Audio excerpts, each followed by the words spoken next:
हम लोग श्रीमद् भगवद गीता के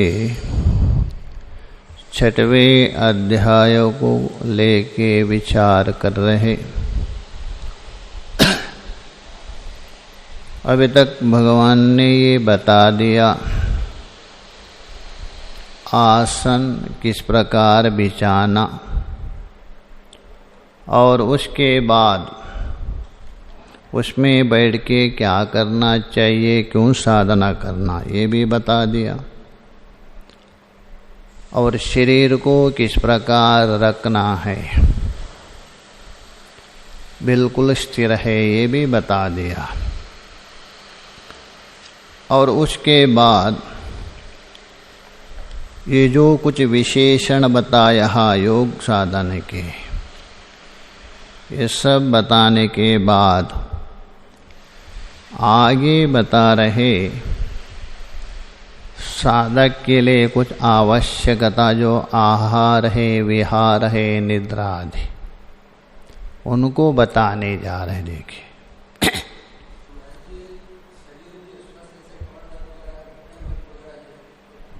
उनके लिए योग नहीं है ये, बस वो तो चला रहे, काम चलाइए बस। ये योग स्वास्थ्य के लिए है, बस उनके लिए जितना संभव है, बस जैसे कहते हैं ना, दौड़ते हुए बंदर के पूंछ ही ठीक है, कम से कम कर दीजिए, ठीक है, मन को लगा लीजिए। ये तो पहले अवस्था में। तो आगे जो बता रहे देखिए, इदानीम योगिना आहारादि नियम उच्यते। इदानीम बोल तो पहले योगी के लिए कुछ विशेषण भी बता दिया, आसन आदि बता दिया। उसके बाद योगिना, जो ध्यान योगी, उसके लिए आहार आदि, आदि शब्द से लेना ध्यान योगी के लिए जो उपयुक्त है, अवश्यम भावी है, अनिवार्य है, ऐसा कुछ नियम बता रहे। ये अनिवार्य है। ये जो अनिवार्य नियमों के बिना योग सिद्ध नहीं हो सकता है। हाँ, एक तो अन्यता सिद्धि होता है, ये अन्यता सिद्धि नहीं है, अनन्यता सिद्धि।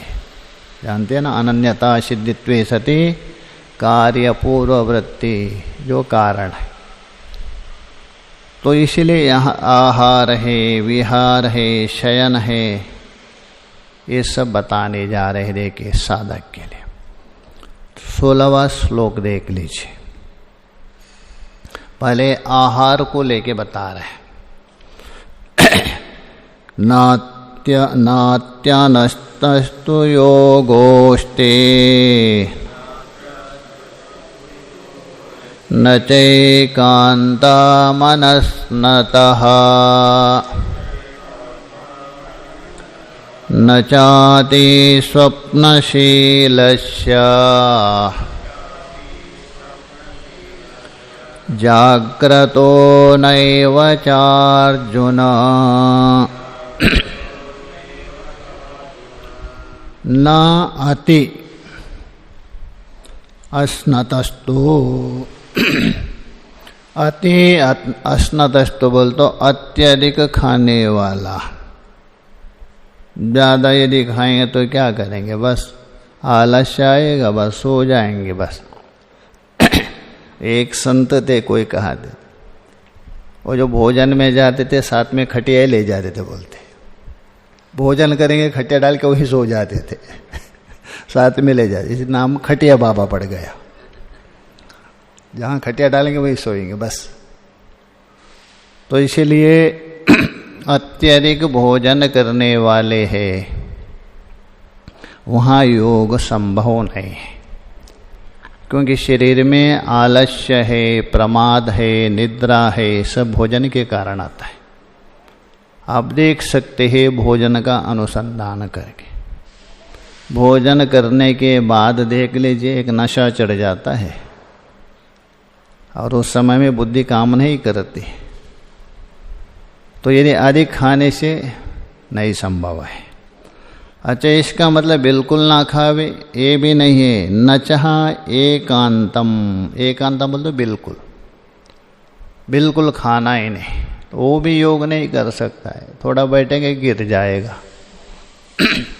इसलिए बुद्ध भगवान ने भी, जो वैराग्य चढ़ गया था ना, उनको तलवार गाड़ दिया, शरीरम पातयामी या कार्यम साधयामी, या तो शरीर को मैं नष्ट करूँगा या तो कार्य सिद्ध करूँगा, बिल्कुल छोड़ दिया था। किंतु थोड़े दिन के बाद गिरने लग गए, चलने की सामर्थ्य, उन्होंने सोचा ये नहीं चलेगा, तो मध्यम वृत्ति का अनुकरण, उसको कहते हैं मध्यम वृत्ति, बीच वाली वृत्ति। बिल्कुल नहीं खाना और अत्यधिक नहीं, मध्यम, जितना आवश्यम भावी है। तो इसलिए बोले न च एकांतम अनस्नतः, बिल्कुल नहीं खाने पर भी संभव नहीं। और दूसरा न च अतिस्वप्नशीलस्य, अधिक स्वप्न जो देखता है, यहाँ स्वप्न का मतलब सोना। इसलिए एक संत सोते थे, अरे सोने के लिए, अरे कहाँ भगवान ने निषेध किया है, स्वप्न देखने के लिए निषेध किया है। मैं तो स्वप्न थोड़ा देख कर रहा हूँ, मैं सो रहा हूँ। यहाँ स्वप्न का मतलब है सुषुप्ति, सोना। अति स्वप्नशीलस्य, तो अत्यधिक जो सोते रहेंगे वो साधना कभी करेंगे। जो सो गया वो खो गया, जो जग गया वो पा गया। अत्यधिक सोने वाला है वो भी योग नहीं कर सकता है। ठीक है, जगे रहेंगे रात भर दिन भर, तो बता रहे जाग्रतो नैव चार्जुनः, हे अर्जुन बिल्कुल जगने पर भी नहीं चलेगा। तो इसलिए यहाँ बता दिया चार, अत्यधिक भोजन करने से भी नहीं, बिल्कुल नहीं करने से, अत्यधिक सोने से भी नहीं, बिल्कुल जगने से, तभी जाके योग सिद्ध होता है। भाष्य में देखिए, न अत्यस्नतः, उसका अर्थ कर रहे देखिए, आत्मसम्मितम अन्न परिमाणम अतिथ्य अस्नतः अत्यस्नतः अत्यस्नतो न योग। अत्यस्नता का अर्थ करना है आत्मसम्मितम। आत्मसम्मितम शब्द का अर्थ होता है अनुकूल, अनुरूप। अपने शरीर के लिए जितना आवश्यकता है, क्योंकि सबके लिए एक जैसा नहीं होता है। सभी बोल तो दो ही रोटी खाए, ऐसा नहीं, शरीर के प्रकृति के अनुसार। आगे बताएंगे कितना भोजन करना है कर। तो अपने शरीर के अनुकूल, अपने शक्ति के अनुकूल उतना ही कहते हैं आत्मसम्मितम। अन्नम, अन्न बोल तो भोजन, अन्न परिमाणम अतिथ्य, उसको अतिक्रमण किया, जितना आवश्यक है, मतलब शरीर निर्वाह करने के लिए जितना आवश्यकता है, जिससे शरीर में कोई विकृति ना आ जावे, शरीर में कमजोरी, वीकनेस ना आ जावे, तो उसको बोलते हैं। उसको अतिथ्य, अतिक्रमण करके, अस्नतः, उसको बोलते अति अस्नता, अपनी सीमा को अतिक्रमण करके भोजन करा। खाने का मतलब गले तक इतना खाना, तो उसको न योग, उसके लिए योग संभव नहीं है। वो भोगी भी नहीं होगा, रोगी बन जाएगा, वो निश्चय रोगी बन जाएगा वो। न योग न च एकांतम अनस्नता योगास्ते, बिल्कुल नहीं खाना, उपवासी उपवास रहना, वो भी नहीं कर सकता है, क्योंकि उनका मन तो उसमें ही रहेगा दिन भर, तो क्या ध्यान करेगा। अस्ति, उसके लिए प्रमाण दे रहे शतपथ ब्राह्मण में। जो शतपथ ब्राह्मण है, शुक्ल यजुर्वेद का, उसका प्रमाण दे रहे भोजन को लेकर। यदुहावा आत्मसंमितम अन्नम तद अवति तन्न हिनष्टि।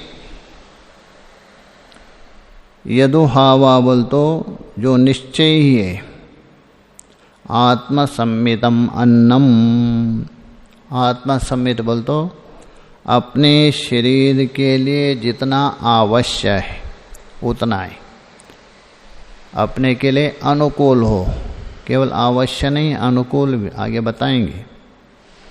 तो आत्मसंमितम अन्नम बोल तो भोजनम, तद अवति वो जो अन्न है वो भोजन है, अवति बोल तो रक्षा करता है। रक्षा करने का मतलब ये है शरीर में कोई विकृति उत्पन्न नहीं करेगा। आलस्य है, प्रमाद है, अथवा पेट खराब हो गया, आप ऐसा अन्न खा लिया उसका पेट ही खराब हो गया, क्या ध्यान करेंगे? अथवा गैस भर गया, ये विकृति, यही रक्षा करना, वो रक्षा करता है अनुकूल।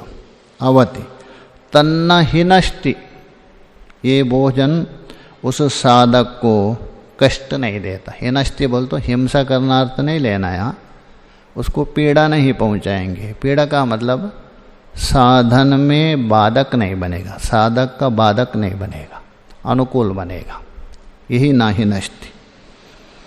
उसके बाद उल्टा बता देंगे, यद भूयो हिनष्टि ही, और भूयो बोल तो जो उससे अधिक होता है, मतलब सीमा से अतिक्रमण करके भोजन कर रहे, प्रतिकूल भोजन कर रहे, ये उपलक्षण लेना, ये भोजन।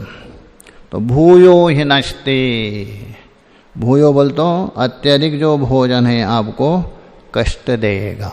कष्ट का मतलब वही साधना में व्यवधान, कैसा? आलस्य है, प्रमाद है इत्यादि के द्वारा। तद्यद कनियो न तद अवति, और बिल्कुल थोड़ा सा यदि भोजन किया, बस इतना ही, बहुत थोड़ा, प्रमाण से बहुत कम, जितना आवश्यक है उससे भी कम, वो भी रक्षा नहीं कर सकता आपको। रक्षा का मतलब यही है साधना में अनुकूल नहीं होगा, प्रतिकूल होगा। तो इससे ये बता दिया अपने शक्ति से अतिक्रमण करके भी भोजन ना करे और उससे कम भी ना करे, मध्यम करे, ये बता दिया शतपथ ब्राह्मण इति श्रुते। तस्मात्, इसलिए भाष्यकार बता रहे हैं तस्मात्, इसलिए योगी न आत्मसंमिताद अन्नात् अधिकम न्यूनम वा अस्नेयात्। इसलिए योगी मतलब साधक विशेष को, इसका मतलब अन्य को नहीं, किसी को भी, अन्य को कोई चिंता नहीं, खाएंगे तो सोते रहेंगे, कोई चिंता नहीं, किंतु साधक के लिए विशेष दे रहे हैं। इसलिए भाष्यकार जी योगी शब्द प्रयोग कर रहे हैं। योगी न आत्मसंमिताद, अर्थात अपने सामर्थ्य है, सामर्थ्य का मतलब ये नहीं शरीर के लिए जितना आवश्यकता है जिससे शरीर आपकी सुरक्षा रह सकता है उतना ही, अन्नाद अधिकम, उससे अधिक हो, न्यूनम वा अथवा उससे कम भी हो, न अस्नेयात्, उस अन्न को ना खावे।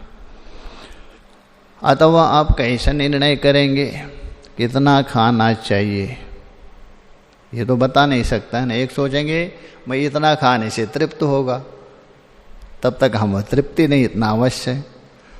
तो भाष्यकार बता शास्त्र में जो निर्णय किया उतना ही अन्न लेना, नहीं तो अपना मर्जी से खाएंगे इतना, बस मुझे इतना आवश्यक है, ये चलेगा नहीं। शास्त्र में जो बताया है उसके अनुसार बता रहे। अथवा योगिनो योग शास्त्रे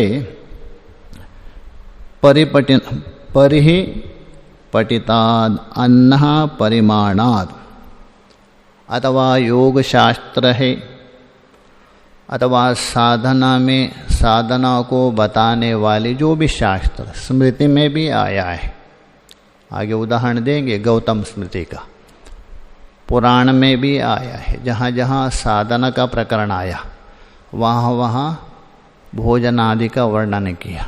केवल योग शास्त्र मात्र नहीं है, सभी में आया है।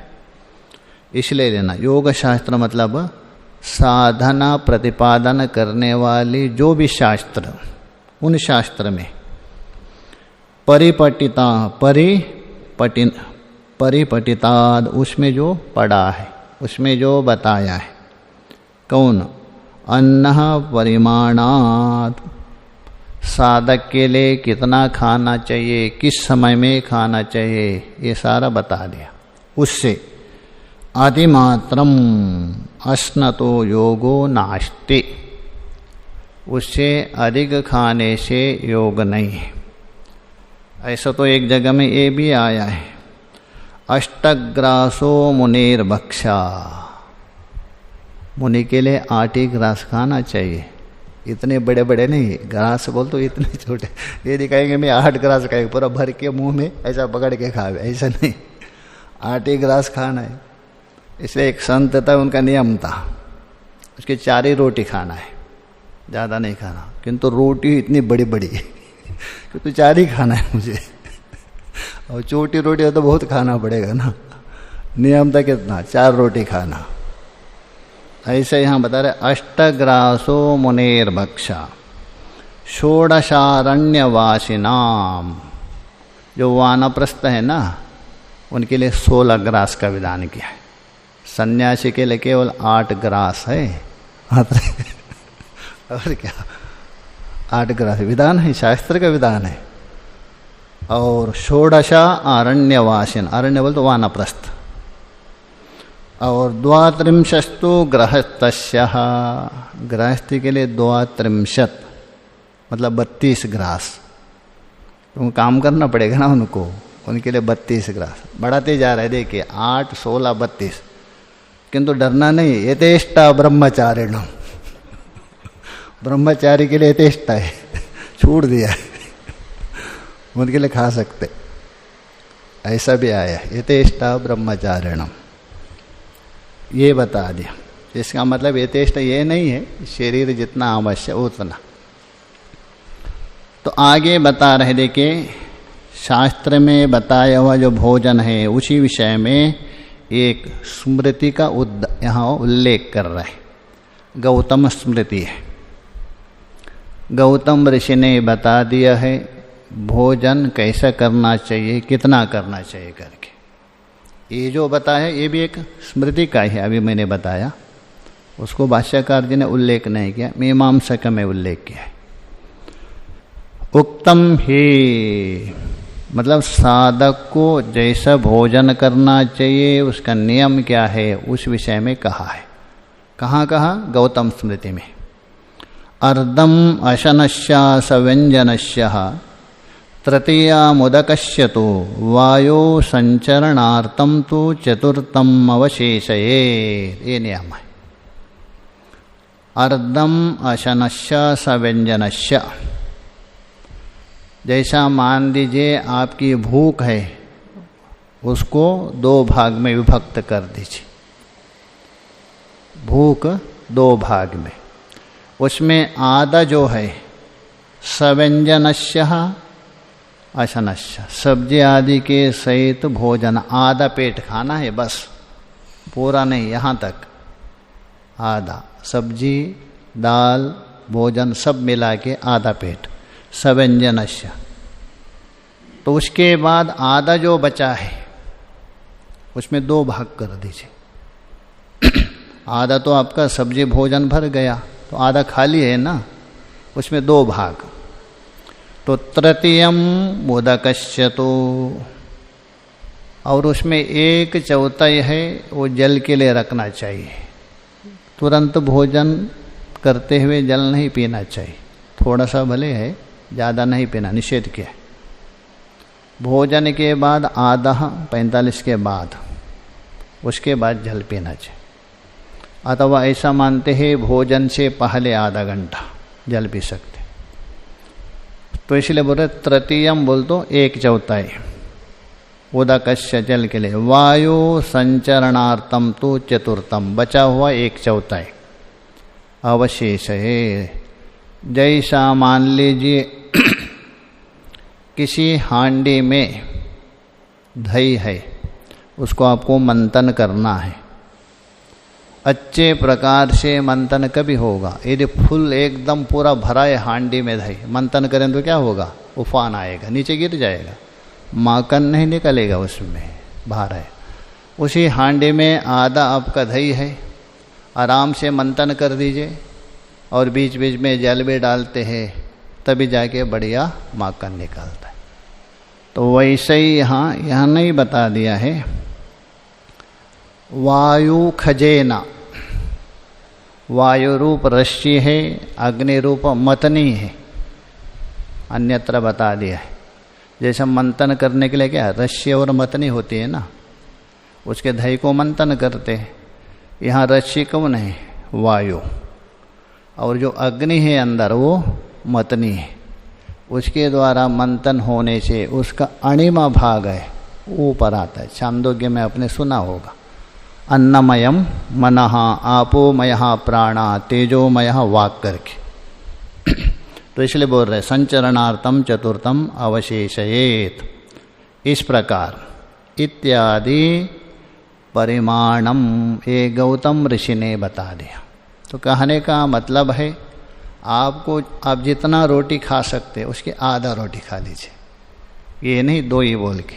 यदि कोई 8 रोटी खाते हैं तो 4 रोटी खा लीजिए, 1 अंश जल के लिए 1 अंश वायु के लिए छोड़, ये निर्णय किया है। तथा नचः अतिस्वप्नशीलस्य योगो भवति, अत्यधिक सोने वाला है उसको योग क्या है, विद्या भी संभव नहीं है। इसलिए कहा दिया है अकर्मण्यतः और अप्रमादता, ये यदि रहे 2, वो मनुष्य कभी ना गरीब हो सकता है न कभी मूर्ख नहीं रह सकता है। अकर्मण्यता का कारण ही क्या है, वो व्यक्ति गरीब हो रहा है, काम करना नहीं चाहता, बैठे बैठे खावे, गरीब होगा। और अप्रमादता, प्रमाद के कारण ही वो विद्वान नहीं होता। यदि 2 हट गया, संसार में कोई ना मूर्ख हो रहेगा ना कोई गरीब रहेगा, ये 2 छोड़ने पर शास्त्र की गारंटी। तो इसलिए योगो न भवति नये वचः अतिमात्रम जाग्रतो, अत्यधिक जागते रहना सीमा से पार, योगो न भवति, उसके बाद उसको डिप्रेशन होगा। हाँ, या तो गुड़ाकेश बन लीजिए, वो अलग बात है। अर्जुन जैसे जो गुड़ाकेश हो गए वो अलग है, शुरू में नहीं, वो बाद में अभ्यास करना पड़े। आगे बता रहे, देखिए उसको स्पष्ट कर रहे हैं। कथम पुनः योगो भवति इति उच्यते, तो फिर योग कैसा सिद्ध होता है। आप सब तो निषेध किया, ये भी नहीं करके, तो कथम पुनः, तो फिर योग कैसा सिद्ध होता है। ऐसे जिज्ञासा होने पर, प्रश्न होने पर भगवान समाधान कर रहे, देखिए श्लोक के द्वारा। 17वां श्लोक देखिए, युक्ताहार विहारस्य युक्तचेष्टस्य कर्मसु युक्तस्वप्नावबोधस्य योगो भवति दुःखः। युक्ता आहारा विहारस्य,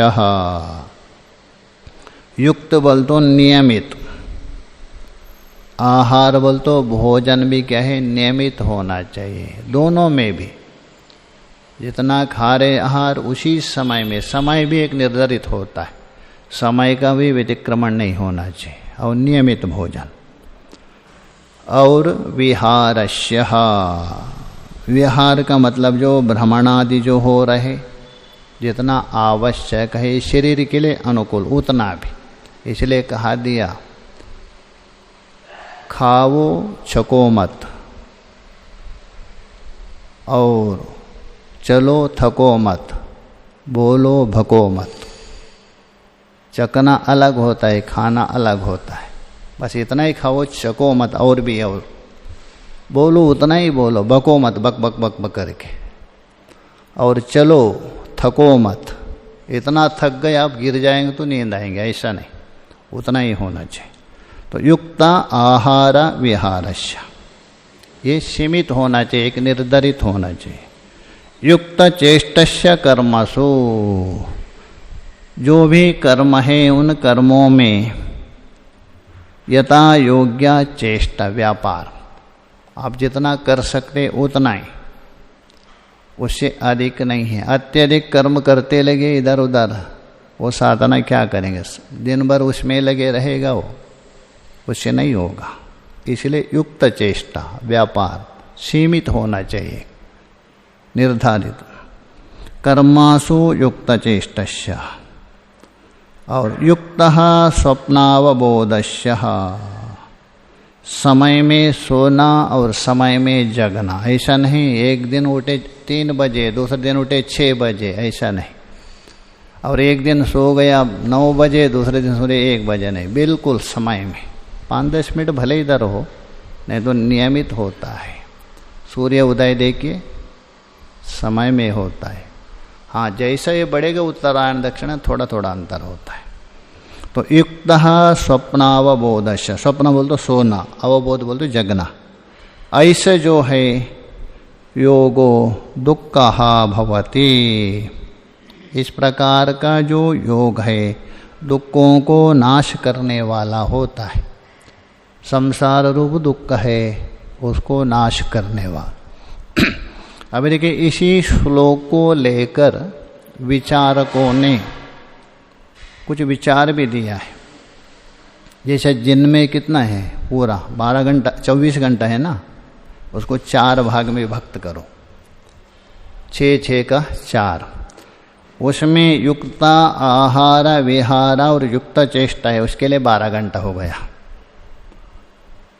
युक्त आहार बोल तो खाने पीने में, आपको स्नान आदि भ्रमण आदि में जितना भी लगावे 4 घंटा लगाएंगे। और बचा हुआ जो है ना 8 घंटा कर्मसु, कर्मसु बोल तो आपको कमाने के लिए, खाने के लिए हो गया। पूरा 12 घंटा ही आप प्रयोग कर सकते हैं, मतलब खाना पीना कमाने के लिए, ये हो गया 12 घंटा। तो बचा कितना है, 12 घंटा। उसमें युक्त स्वप्न, 6 घंटा सोने के लिए, और बचा हुआ 6 घंटा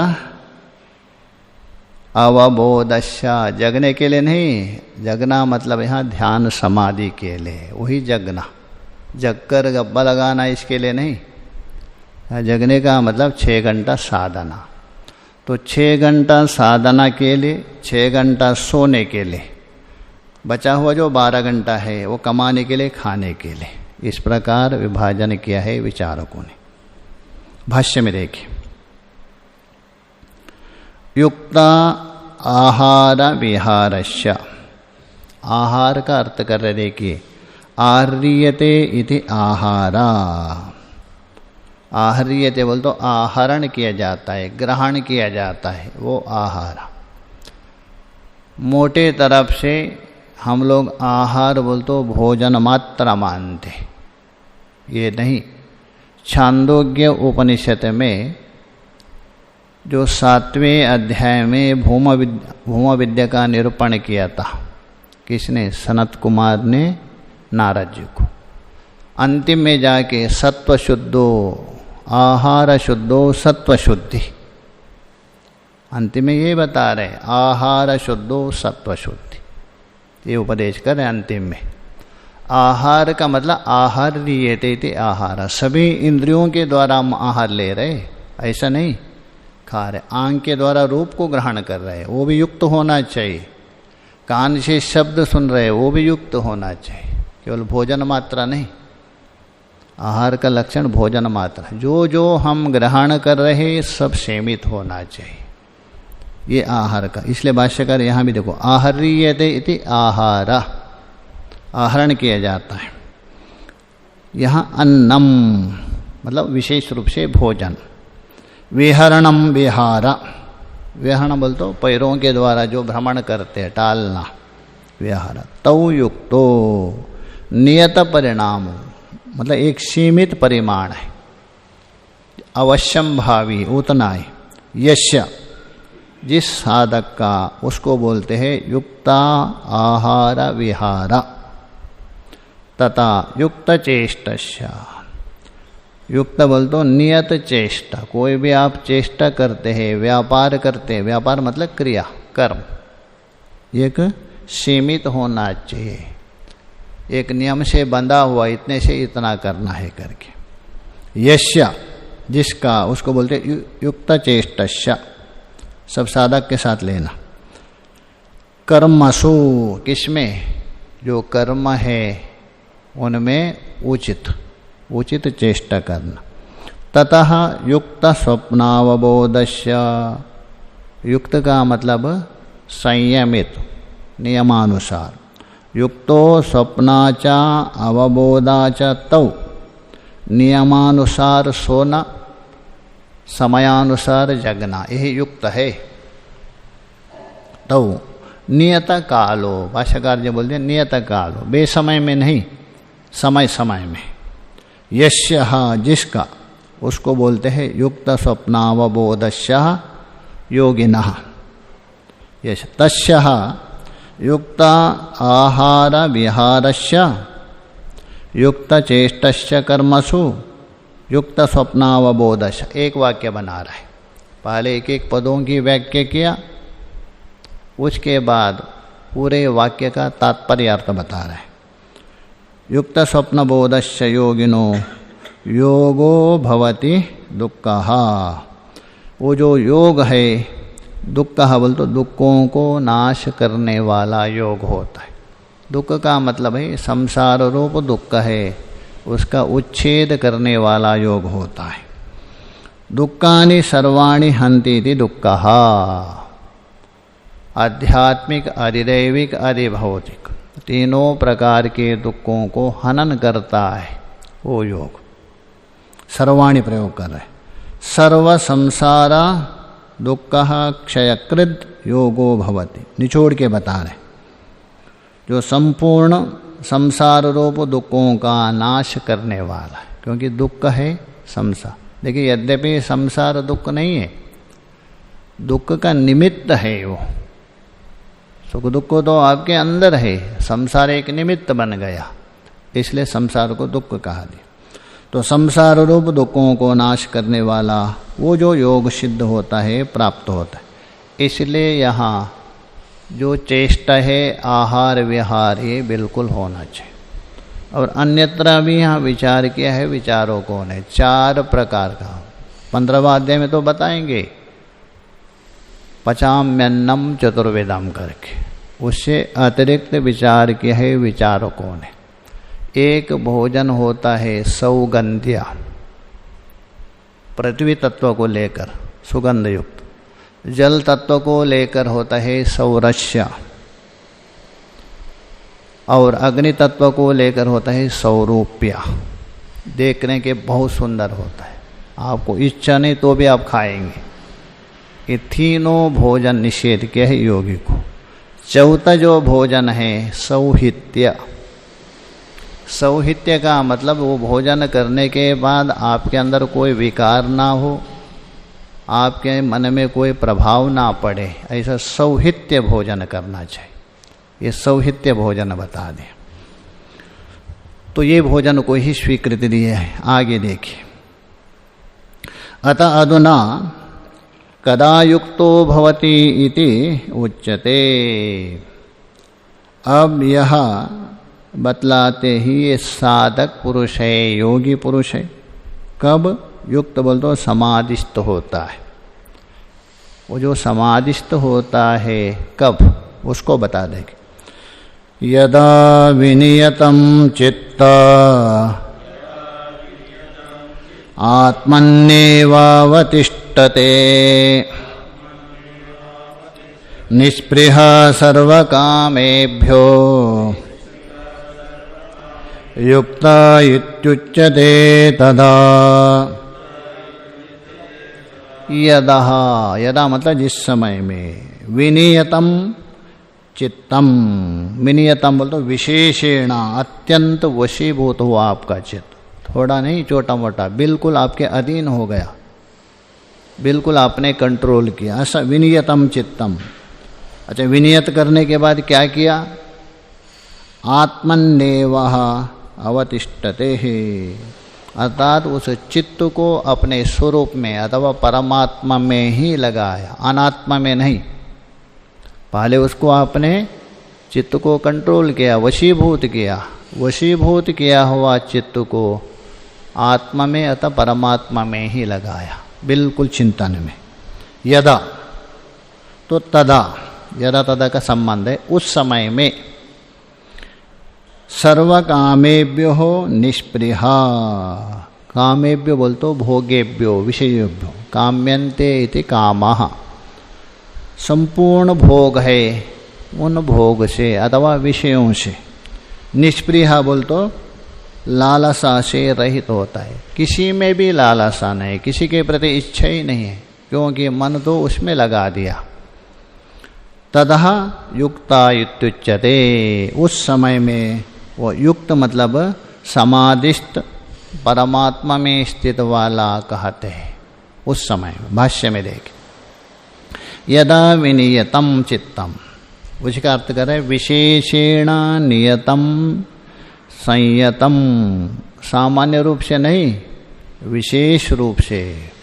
नियतम का अर्थ कर रहे संयतम, उसी का अर्थ कर रहे एकाग्रतम आपन्न, बिल्कुल एकाग्रता, इधर उधर नहीं, उसी को बोलते हैं विनियतम चित्तम। कैसा स्पष्ट कर रहे उसको, हित्वा बाह्य चिंतनम, बाह्य चिंतन को बिल्कुल भूल गए। जब तक आप बाह्य चिंतन में लगे रहते हैं, कितना भी हो, आप साधक नहीं बन सकते, क्योंकि आपका मन बार बार खींच रहे, रजोगुण के द्वारा बाहर प्रवृत्त हो रहे, संभव नहीं है। इसलिए बोले भाष्यकार स्पष्ट बता रहे, हित्वा बाह्य चिंतनम आत्मनि एवः केवले अवतिष्ठते, केवल अपना स्वरूप में जो परमात्मा है, उत्कृष्ट आत्मा है, उसमें, उसका अर्थ करें स्वात्मनि स्थितिम लभते, अपने स्वरूप में ही स्थिति लाभ होता है। अनात्मा से चित्त हट करके अपना स्वरूप में ही स्थित होता है। निष्पृह सर्वकामेभ्यो, एक में नहीं समस्त, उसी का अर्थ करें निर्गतः दृष्टा दृष्ट विषयेभ्यो स्पृहा तृष्णा यस्य योगिना स, चाहे तो दृष्ट हो इस लोक का, अदृष्ट मतलब स्वर्ग लोक का, दोनों का जो विषय है उसके प्रति स्पृहा बोलतो तृष्णा, चाहत, लालच, ये सब निवृत्त हो गया यस्य योगिना। कहने का मतलब चाहे तो इस संसार का भोग विषय हो अथवा स्वर्ग आदि जो अदृष्ट भोग विषय हो, सबके सभी भोगों की लालसा सा है उसे रहित हो जाता है। सयुक्तः समाहित इति उच्यते।